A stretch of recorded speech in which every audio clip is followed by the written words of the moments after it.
Everyone, welcome back to my YouTube channel. आज हम करेंगे भारत शासन अधिनियम, यानी कि भारत में कल हमने चर्चा की थी कि ईस्ट इंडिया कंपनी का शासन समाप्त हो गया है और जो क्राउन का ब्रिटेन में क्राउन का शासन शुरू हो गया है, यानी कि रानी थी जो विक्टोरिया, उसका शासन शुरू हो गया था और उसने भारत शासन अधिनियम 1858 भेजा था। आज हम इसकी चर्चा करेंगे। पहले हम 2 मिनट में रिकैप कर लेते हैं कि हमने कल क्या क्या किया था। कल हमने देखा था 1773 का रेगुलेटिंग एक्ट और उससे संबंधित महत्वपूर्ण पॉइंट क्या क्या थे।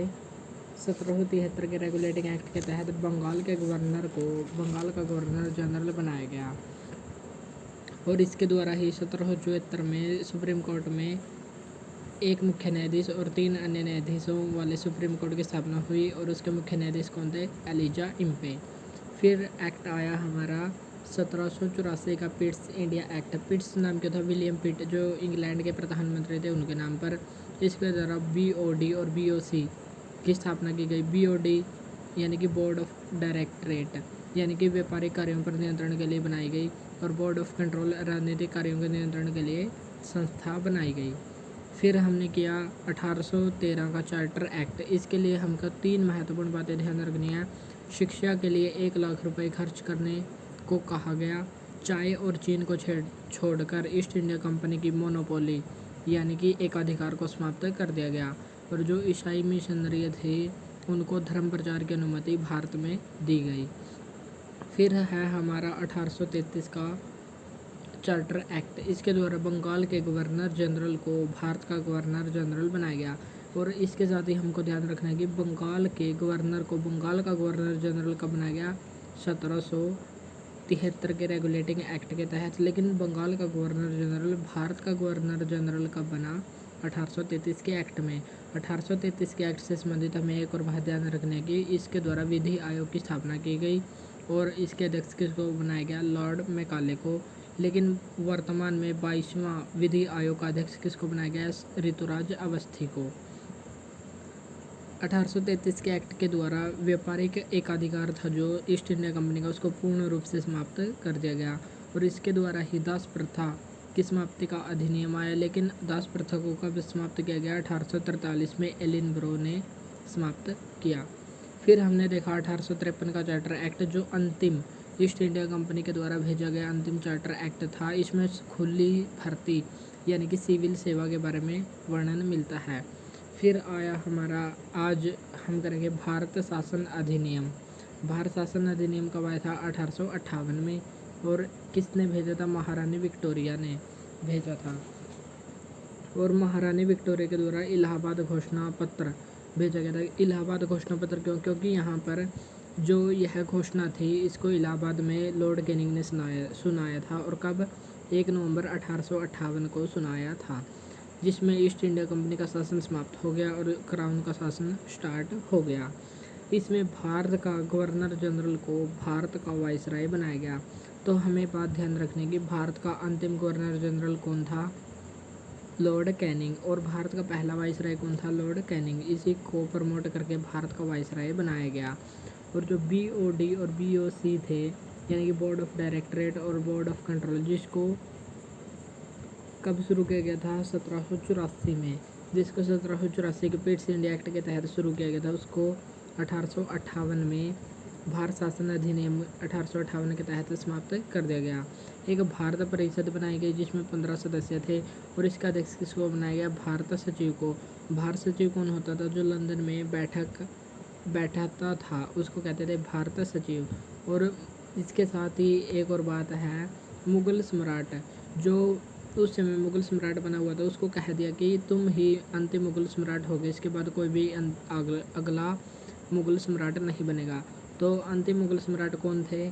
बहादुर शाह जफर। इसको बहादुर शाह द्वितीय के नाम से भी जाना जाता है, जिसकी 1862 में रंगून में मृत्यु हुई थी। तो इससे संबंधित हमें क्या क्या ध्यान रखना है? भारत के गवर्नर जनरल को भारत का वाइसराय बनाया गया और BOD और BOC को समाप्त कर दिया गया। भारत परिषद बनाई गई, इसके साथ ही भारत सचिव बनाया गया। परिषद में कितने सदस्य थे? 15 सदस्य। मुगल सम्राट का पद समाप्त कर दिया गया अंतिम मुगल सम्राट कौन बने? बहादुर शाह जफर। अब हमें कुछ नोट रखने योग्य महत्वपूर्ण बातों का ध्यान रखना है। ये कौन कौन सी हैं? हमें यह भी पता होना चाहिए कि बंगाल का गवर्नर कौन था, पहला गवर्नर जनरल, भारत का पहला गवर्नर जनरल और भारत का पहला वाइसराय। जो अब तक हमने पढ़ा है उनसे संबंधित हमको सब कुछ पता होना चाहिए। चलिए हम देखते हैं, 1 मिनट में रिवाइज करते हैं। बंगाल का पहला गवर्नर जनरल कौन था? Lord Clive. बंगाल का अंतिम गवर्नर बंगाल का पहला गवर्नर था क्लाइव और अंतिम गवर्नर या बंगाल का पहला गवर्नर जनरल कब बनाया गया था? 1773 रेगुलेटिंग एक्ट कौन था? Warren Hastings. बंगाल का अंतिम गवर्नर जनरल और भारत का पहला गवर्नर जनरल कौन था? 1833 के चार्टर एक्ट के तहत बनाया गया था, विलियम बेंटिक को। तो भारत का पहला गवर्नर जनरल कौन था? William Bentinck. और भारत का अंतिम गवर्नर जनरल और भारत के पहले वाइसराय कौन थे? केनिंग, जो 1858 के एक्ट के तहत बनाया गया था। ये सभी बातें हमको ध्यान रखनी है। इसके बाद आया हमारा गवर्नमेंट ऑफ इंडिया एक्ट 1861। इससे पहले 1860 में जेम्स विल्सन के द्वारा बजट को पेश किया गया और 1861 के एक्ट से संबंधित हमें 2 बातें ध्यान रखनी है। इसके द्वारा पोर्टफोलियो सिस्टम यानी कि विभागीय प्रणाली आई और अध्यादेश जारी करने की शक्ति दी गई। तो अध्यादेश जारी करने की शक्ति और विभागीय प्रणाली किस एक्ट के तहत आई? 1861 के भारत परिषद अधिनियम के तहत। नेक्स्ट है हमारा 1892 का गवर्नमेंट ऑफ इंडिया एक्ट। इसके द्वारा अप्रत्यक्ष निर्वाचन प्रणाली को अपनाया गया। अप्रत्यक्ष निर्वाचन प्रणाली 1892 के एक्ट। नेक्स्ट है हमारा 1909 का मार्ले मिंटो एक्ट। उस समय मार्ले कौन था? भारत सचिव। जो लंदन में बैठेगा वो ज़्यादा बड़ा होगा, इसलिए उसका नाम पहले आएगा और जो भारत का वाइसराय था उसका नाम बाद में आएगा। तो मार्ले मिंटो एक्ट। मार्ले कौन था? भारत सचिव था और मिंटो कौन था? उस समय भारत का वाइसराय था। जो 1909 में भारत सरकार अधिनियम या भारत शासन अधिनियम आया उसको कहते हैं मार्ले मिंटो एक्ट। और इसमें मुख्य कार्य क्या हुआ था?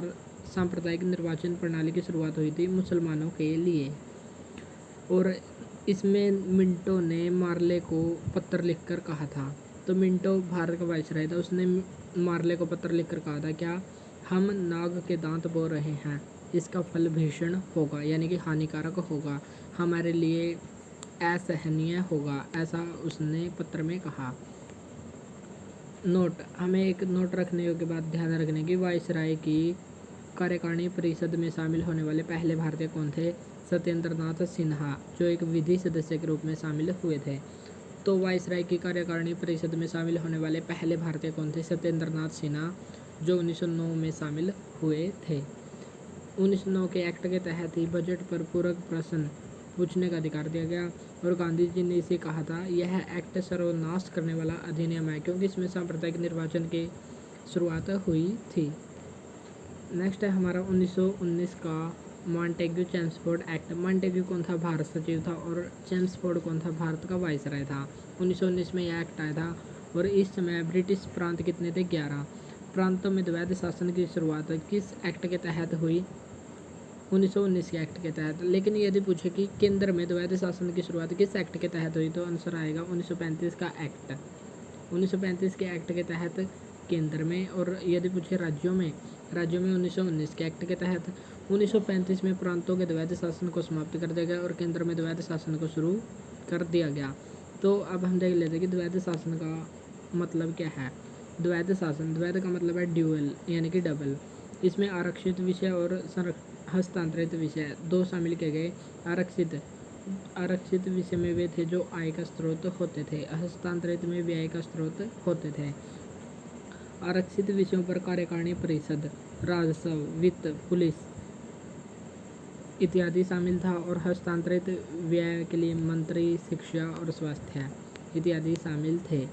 यानी कि जो आय संबंधी विषय थे, राजस्व, वित्त, पुलिस, इस पर कार्यकारिणी परिषद का अधिकार होता था। जो व्यय से संबंधित क्षेत्र थे जैसे शिक्षा, स्वास्थ्य, इन पर मंत्री या जो नवाब होता था उसका अधिकार होता था। इस प्रकार राजस्व तो सरकार ले रही थी और जो राजा था वह सेवा व्यय कर रहा था। इससे अंग्रेज़ों का काफ़ी फ़ायदा हुआ। और इसमें एक उत्तरदायी शासन शब्द का भी प्रयोग हुआ है। तो कभी कभी एग्जाम्स में पूछा जाता है कि किस एक्ट में उत्तरदायी शासन शब्द का प्रयोग किया गया था।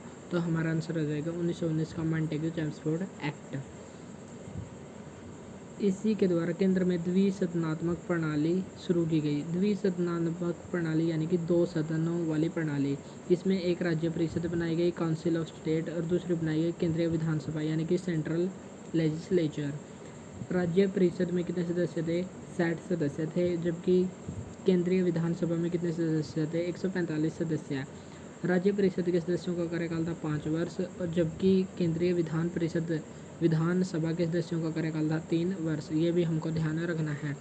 द्विसदनात्मक प्रणाली किस एक्ट के तहत शुरू हुई?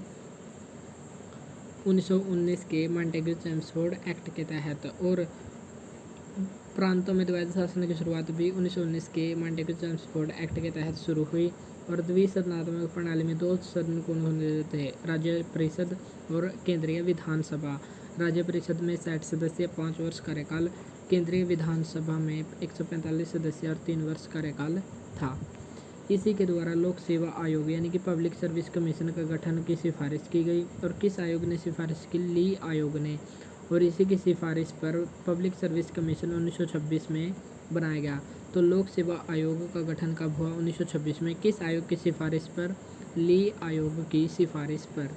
1950 में इसका नाम बदलकर यूपीएससी कर दिया गया। और इसके पहले अध्यक्ष कौन थे?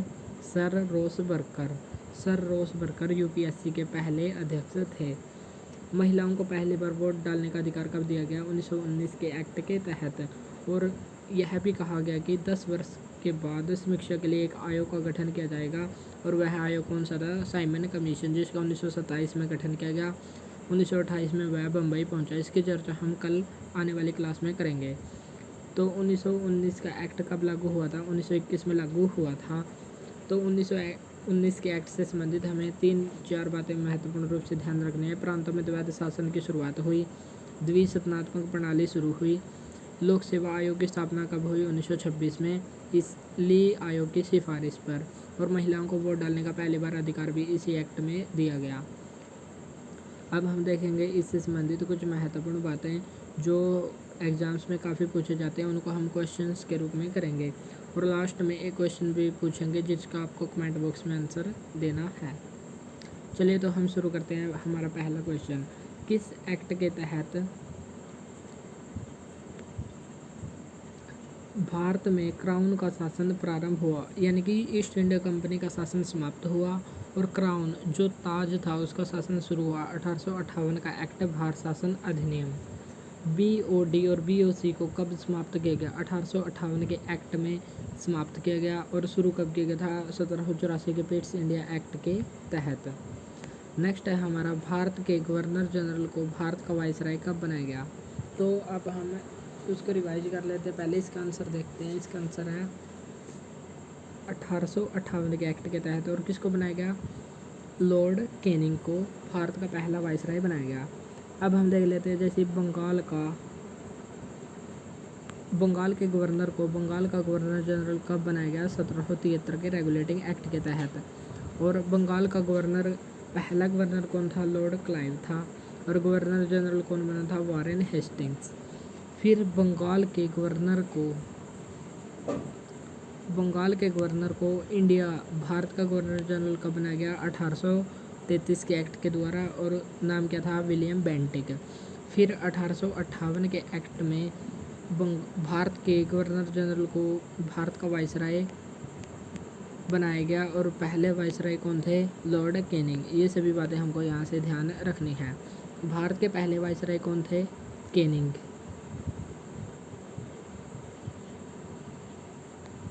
भारत के पहले वाइसराय थे कैनिंग। अंतिम मुगल सम्राट कौन थे? बहादुर शाह जफर। इसकी मृत्यु कब हुई? 1862 में। रंगून में इसको भेजा गया था। रंगून म्यांमार यानी कि बर्मा। बंगाल के पहले गवर्नर कौन थे? क्लाइव। और विभागीय प्रणाली या पोर्टफोलियो सिस्टम कब शुरू हुआ था? 1861 के गवर्नमेंट ऑफ इंडिया एक्ट के तहत। नेक्स्ट क्वेश्चन है हमारा, अप्रत्यक्ष निर्वाचन प्रणाली किस एक्ट के तहत आई थी? 1892 के एक्ट के तहत आई थी। सांप्रदायिक निर्वाचन प्रणाली की शुरुआत किस एक्ट के तहत हुई थी? 1909 के मार्लियामेंटो एक्ट। 1909 का मार्लियामेंटो एक्ट को गांधी जी ने क्या कहा था कि यह एक्ट सत्यानाश करने वाला एक्ट है, क्योंकि इसमें सांप्रदायिक निर्वाचन प्रणाली की शुरुआत मुसलमानों के लिए हुई थी। और इस समय भारत सचिव कौन थे? मार्ले। और भारत के वायसराय कौन थे? मिंटो। ये बातें भी हमको यहाँ से ध्यान रखनी है। नेक्स्ट क्वेश्चन है हमारा, वायसराय की कार्यकारिणी परिषद में शामिल होने वाले पहले भारतीय कौन थे? सत्येंद्रनाथ सिन्हा। और वे किस रूप में शामिल हुए थे? विधि सदस्य के रूप में शामिल हुए थे। बजट पर पूरक प्रश्न पूछने का अधिकार किस एक्ट के तहत दिया गया? 1909 के मार्लियामेंटो एक्ट के तहत। प्रांतों में द्वैध शासन की शुरुआत किस एक्ट के तहत हुई? 1919 के मॉन्टेग्यू-चेम्सफोर्ड एक्ट के तहत। चलिए तो हम इसके बारे में संक्षिप्त रूप से जान लेते हैं कि मॉन्टेग्यू-चेम्सफोर्ड एक्ट क्या था। मॉन्टेग्यू-चेम्सफोर्ड एक्ट, इस समय भारत सचिव थे मॉन्टेग्यू और चेम्सफोर्ड थे भारत के वायसराय। इसमें 3 या 4 मुख्य रूप से बातें हुई थी। पहली, प्रांतों में द्वैध शासन को शुरू किया गया। महिलाओं को पहली बार वोट डालने का अधिकार इसी एक्ट के तहत दिया गया।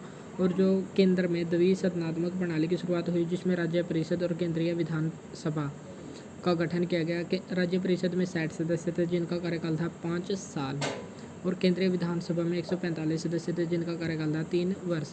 और इस एक्ट से संबंधित महत्वपूर्ण बात क्या है कि इसमें उत्तरदायी शासन शब्द का प्रयोग किया गया। तो उत्तरदायी शासन शब्द का प्रयोग 1919 के एक्ट में किया गया। इसके द्वारा जो प्रांतों में द्वैध शासन की शुरुआत की गई थी, उसमें आरक्षित और हस्तांतरित 2 विषयों में बांटा गया। आरक्षित आय के साधन थे जिसका कार्यकारिणी परिषद पर जिस आय के साधनों पर कार्यकारिणी परिषद का अधिकार था, जबकि व्यय के साधन मंत्री के हाथों में थे।